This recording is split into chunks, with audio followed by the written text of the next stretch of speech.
Zoom spécial Laurent Gbagbo aujourd'hui avec notre invité, le journaliste François Mattei. Bonjour monsieur. Bonjour. François Mattei, vous co-signez avec Laurent Gbagbo, l'ancien président ivoirien, cet ouvrage, Libre pour la vérité et la justice. L'homme d'État Laurent Gbagbo a été acquitté de crimes contre l'humanité le 15 janvier dernier par la Cour pénale internationale. Laurent Gbagbo, qui a été libéré le 1er février après 7 années d'emprisonnement, était accusé d'avoir commis des crimes après l'élection présidentielle de 2010, au cours de laquelle l'ONU avait reconnu son concurrent Alassane Ouattara vainqueur de cette élection. Alassane Ouattara, actuel président de la Côte d'Ivoire. François Mattei, avant d'aller dans le détail de votre ouvrage, comment Laurent Gbagbo a-t-il réagi à son acquittement ? Je l'ai su, évidemment il était très, très heureux, mais au fond de lui-même, il n'en a jamais douté. Parce que une des caractéristiques de cet homme, c'est que malgré les circonstances et dans un contexte très difficile, un enfermement très long, puisque vous parlez de 7 ans, mais ça a commencé en 2011, en avril 2011, lors de sa chute. Et il a été enfermé à Korogo, dans le nord de la Côte d'Ivoire, dans des conditions très, très, très dures, dans une maison où il ne voyait pas le jour. Ensuite, il a été transféré à La Haye. Donc, ça fait quasiment 8 ans. Et en dépit de cela, moi, je l'ai vu à partir de 2012. Il a toujours été très serein. C'est-à-dire que j'ai jamais vu quelqu'un qui était ou en colère, voilà, c'est comme ça, ou déprimé, ou battu d'avance, parce qu'il attendait, et c'est le sens du titre du livre, qu'on examine les faits dans leur vérité pour faire la justice. Donc le titre, c'est Libre pour la vérité et la justice, mais la vérité des faits, il veut qu'on étale tout sur la table, et ça a été fait, il me semble, en tout cas, le procureur de La Haye a eu le temps de le faire. Et au bout, il y a un acquittement. Donc lui, n'en doutait pas, même si ça a été très très long. Où se trouve Laurent Gbagbo actuellement ? Est-ce qu'il est rentré dans son pays, la Côte d'Ivoire ? Non, bien sûr. La chose particulière qui se passe, c'est que cet homme qui est acquitté, dans n'importe quel système de droit dans le monde, quand on est acquitté, non seulement on n'est évidemment pas en prison, mais par exemple en droit français, c'est un arrêt de la Cour de cassation de 2004, on n'a pas le droit de vous faire subir un contrôle judiciaire quel qu'il soit. Or, aujourd'hui, alors qu'il est acquitté, il est en résidence surveillée en Belgique. Est-ce que Laurent Gbagbo compte donner des suites à cette affaire judiciaire après 7 années d'emprisonnement et un acquittement ? Pour l'instant, on attend de savoir si la procureure de La Haye fait appel, puisque ce n'est pas le cas. C'est-à-dire qu'aujourd'hui, la situation est très particulière. C'est un monsieur qui n'est poursuivi à aucun titre, qui est acquitté de tout ce dont on l'a accusé. Le juge italien Cuno Tarfuser a dit 1. Il est acquitté. 2. J'ordonne sa libération immédiate. 3. Il a ajouté une chose que je veux dire au passage, c'est que il a dit que ce qu'il y avait de particulier dans ce dossier, c'est que il n'était pas nécessaire d'entendre les témoins de la défense pour acquitter les accusés. C'est dire à quel point le dossier d'accusation était vide. Revenons à présent, François Mattei, à ce qui a provoqué cette affaire judiciaire, à savoir le scrutin présidentiel ivoirien de 2010. Vous affirmez que Laurent Gbagbo a véritablement été la victime d'un complot venu de l'extérieur.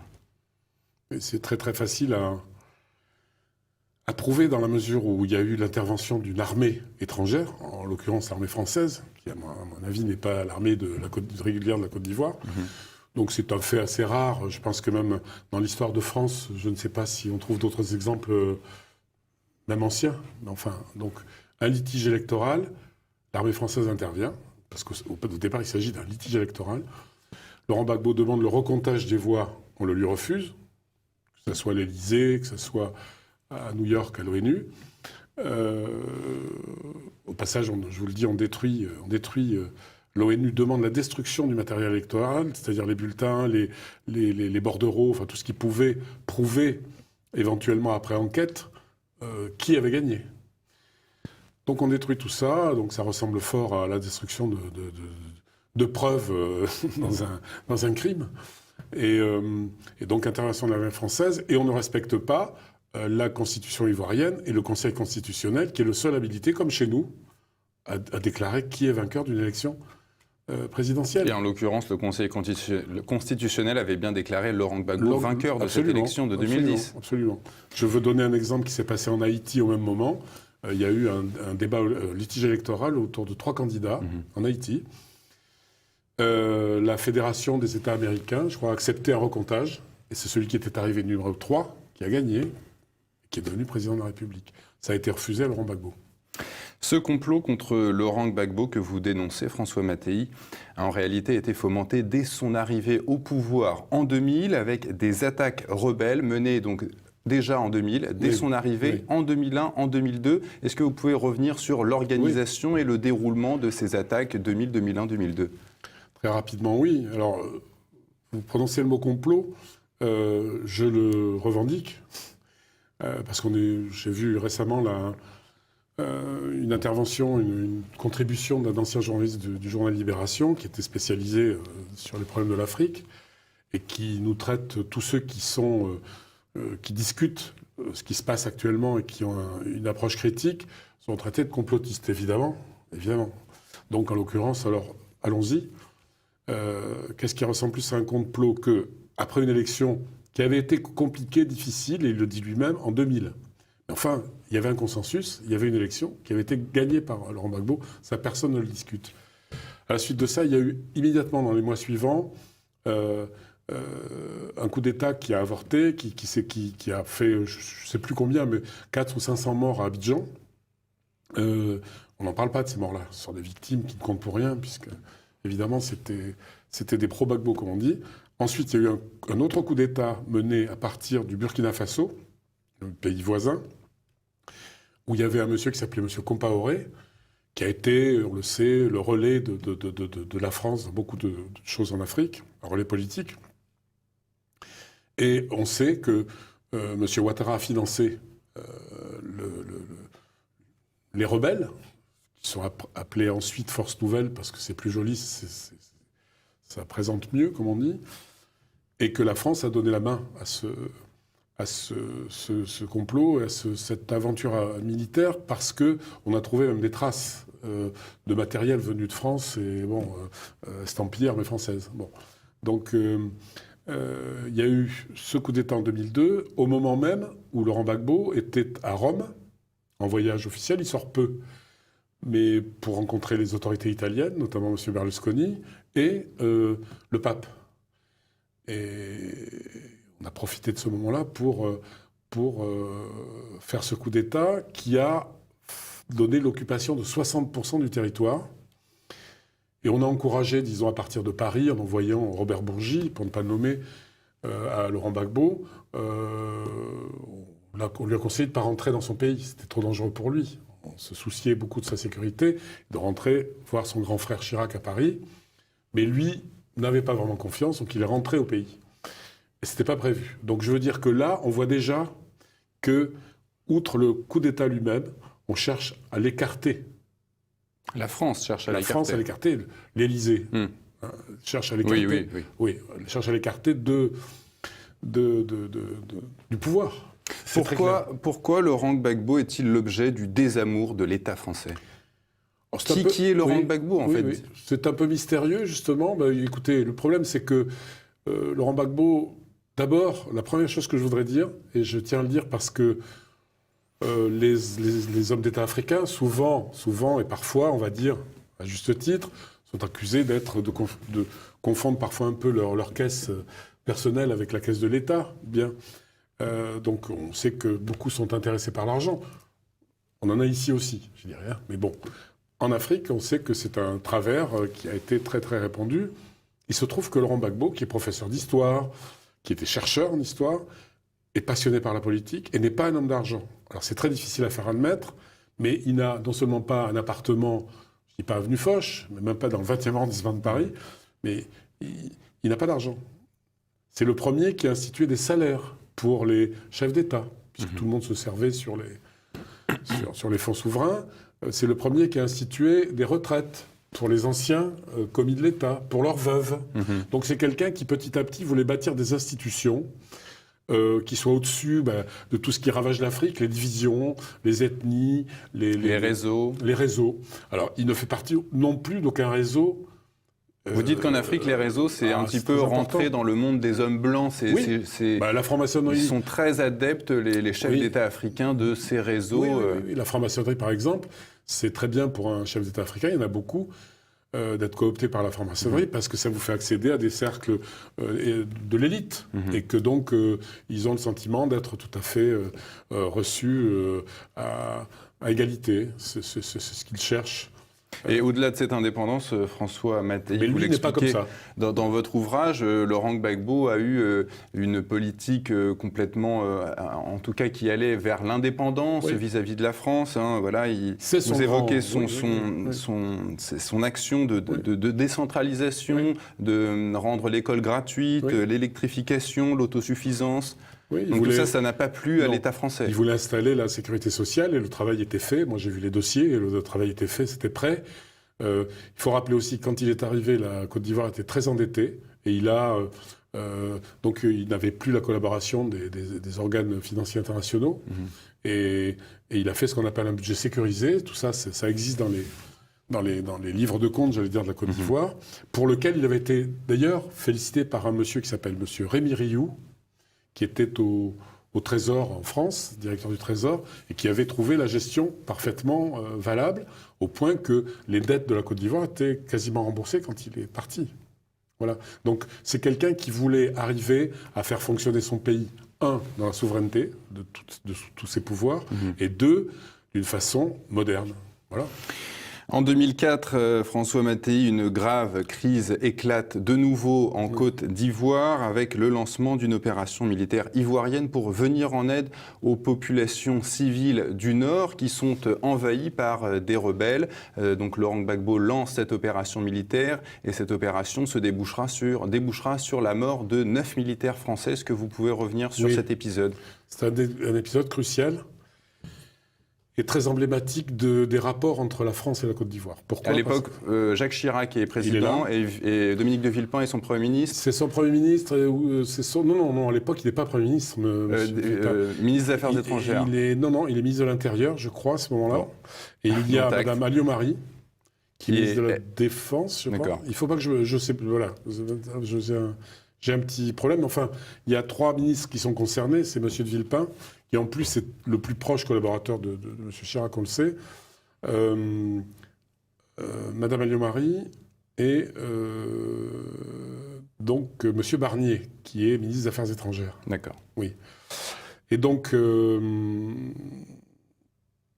Donc cette attaque, la mort de ces 9 militaires français. Oui, l'armée ivoirienne, avec l'aviation qu'elle a, c'est-à-dire 2 avions de Sukhoi achetés en Biélorussie, avec 2 pilotes biélorusses qui sont des mercenaires, mais enfin revendiqués, parce qu'il n'y a pas de pilote formé, et 2 copilotes ivoiriens, mènent une attaque dont la France est prévenue, d'ailleurs. Puisqu'il y a eu une engueulade, même au téléphone, entre Chirac et Gbagbo, Chirac voulait le décourager, Gbagbo a dit non, je suis chef des armées, comme tout chef d'État. Et donc, ils mènent cette attaque qui, au début, d'après les rapports de l'ONU, est bien menée. Il n'y a pas de dégâts collatéraux. On attaque vraiment les positions militaires.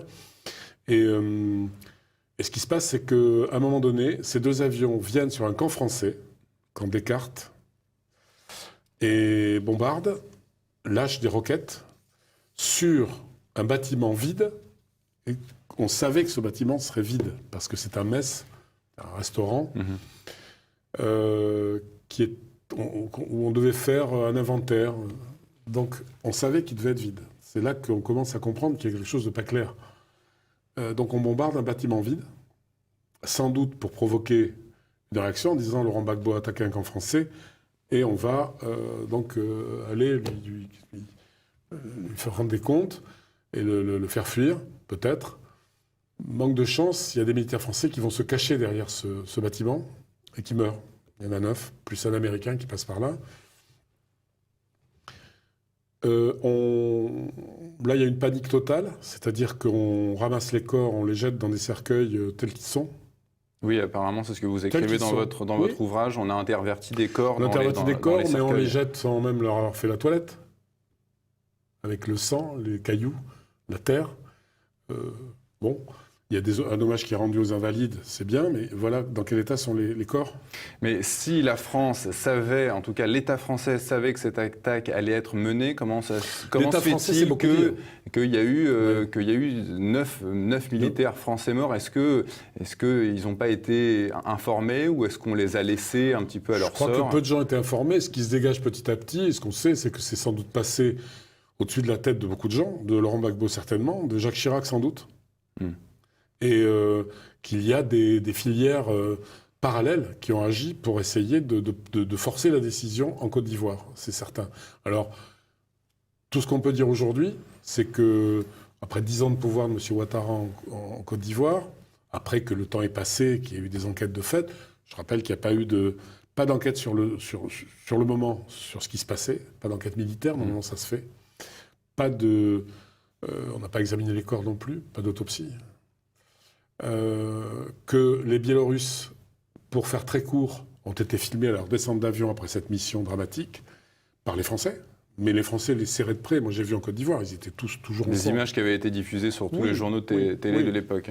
Donc, ils les connaissent, ils les fréquentent tous les jours, ils les filment à la descente d'avion, ils les emmènent, ils les arrêtent, ils les interrogent ou ils les relâchent. Et ils les exfiltrent au Togo. Et les Togolais, le doigt sur la couture du pantalon, appellent la France en disant « Nous les avons, les assassins de vos soldats ». Et ils appellent Alliot-Marie, ils appellent Villepin, ils appellent Barnier, ils appellent tout le monde.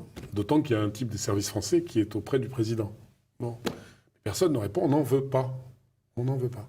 Et donc les Russes, les Biélorusses, disparaissent. On n'a pas voulu, en tout cas, c'est certain, connaître la vérité, parce que la vérité, certains la connaissent, et qu'il est évident que si, d'une façon ou d'une autre, même subalterne, la France a mis la main à l'assassinat de 9 soldats français, c'est une autre affaire. La vérité, François Mattei, c'est celle que vous évoquez, celle de la France-Afrique. Vous évoquez les 3 piliers de ce système France-Afrique, à savoir la maîtrise du franc CFA par Paris, la présence de l'armée française dans ces pays africains et le choix des chefs d'État africains. Alors j'aimerais dans un premier temps qu'on revienne sur le franc CFA. Comment expliquez-vous que les chiffres du franc CFA ne figurent pas dans les bilans publiés par la Banque de France?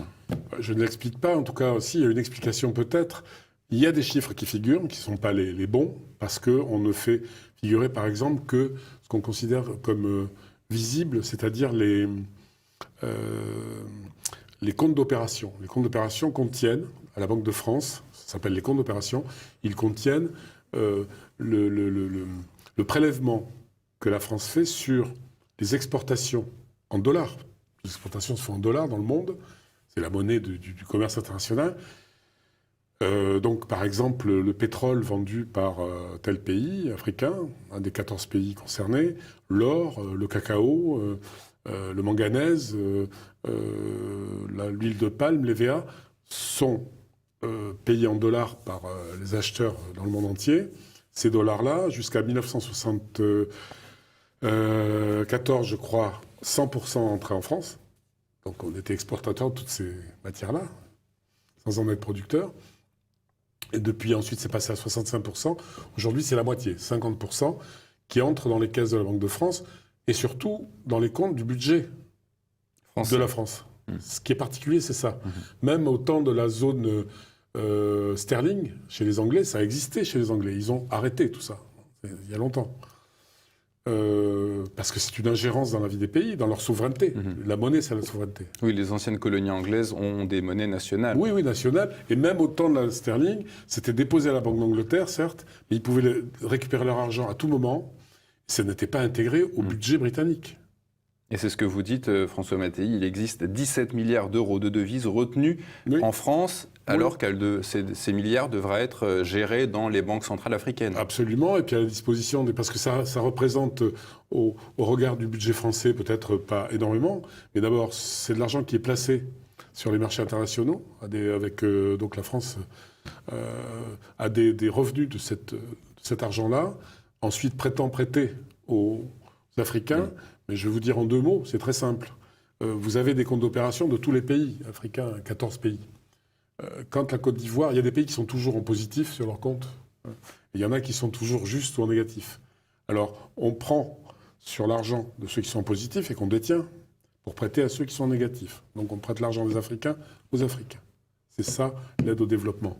Il faut le savoir, parce que les Français ont le sentiment d'être pillés par les Africains et qu'on aide les Africains et qu'ils ne se débrouillent pas. On leur prête leur propre argent. Que ça soit clair, c'est la vérité. Vous citez François Mattei, d'ailleurs, les propos, pour rester 2 secondes sur le sujet, les propos d'un ancien directeur d'une banque centrale africaine. Il déclare « La France est un nain économique en Europe sans la maîtrise de ce franc CFA ». Donc c'est assez parlant. C'est assez parlant et c'est sans doute vrai, parce qu'il faut rappeler que le franc CFA était... On ne va pas remonter à la création du franc CFA. Au début, on a indemnisé les gens qui avaient des esclaves dans les colonies. On leur a donné de l'argent. Et avec ça, on a fondé une banque à Dakar. Et de cette banque est sorti le franc CFA. Donc quand même, l'origine du franc CFA est assez particulière. C'est d'ailleurs le franc des colonies françaises d'Afrique, CFA. Bon, après, on a dit de la communauté financière africaine, parce que c'est aussi beaucoup plus joli, et la sémantique compte en politique. Mais en tout cas, De Gaulle, lui, il a maintenu ces choses-là. Pourquoi ? Parce qu'après la guerre, la France était exsangue, après l'occupation allemande. Elle était exsangue. Donc il s'est appuyé pendant la guerre et après la guerre sur l'Afrique. C'était ce qu'on avait de plus fort, avec des matières premières pas chères. Avec le franc CFA, vous avez pratiquement gratuite. Donc ça a été le fondement du redressement français. Il faut le savoir. Ça a participé au redressement français très fortement. Très fortement. Donc si on le perd, avec tout ce que ça comporte, je vais donner un exemple. Quand il y a dans un pays comme le Nigeria, qui a une monnaie qui fluctue, il y a beaucoup de compagnies d'aviation qui s'en sont retirées parce que leurs dividendes avaient fondu. C'est-à-dire leurs bénéfices qui étaient au Nigeria se retrouvaient à zéro. La France a négocié, Air France a négocié. Eh bien, dans les pays du franc CFA, ça ne varie pas. C'est-à-dire que les entreprises françaises peuvent investir, savent qu'elles vont retrouver à terme leur argent. Donc c'est aussi une grande sécurité pour les groupes français pour travailler là-bas. Le deuxième pilier de cette France-Afrique, évidemment, on n'aura pas le temps de l'aborder, c'est la présence de l'armée française. J'aimerais qu'on aborde par exemple le troisième, c'est le choix par l'Élysée des chefs d'État africains. Est-ce qu'ils doivent tous recevoir cette bénédiction élyséenne, sinon malheur à eux ? Alors pour la présence de l'armée française, c'est lié à la nomination des chefs d'État. Il faut rappeler. C'est lié dans la mesure où, quand vous avez une armée sur votre territoire qui peut faire ce qu'elle a fait à Gbagbo, parce que Gbagbo, la porte de la résidence a été cassée à coups de canon par un char Saguet français. Bon, c'est pas les rebelles, c'est les Français qui se sont mis devant et qui ont fait exploser la porte, qui sont entrés dans la résidence et qui ont ouvert la route aux rebelles.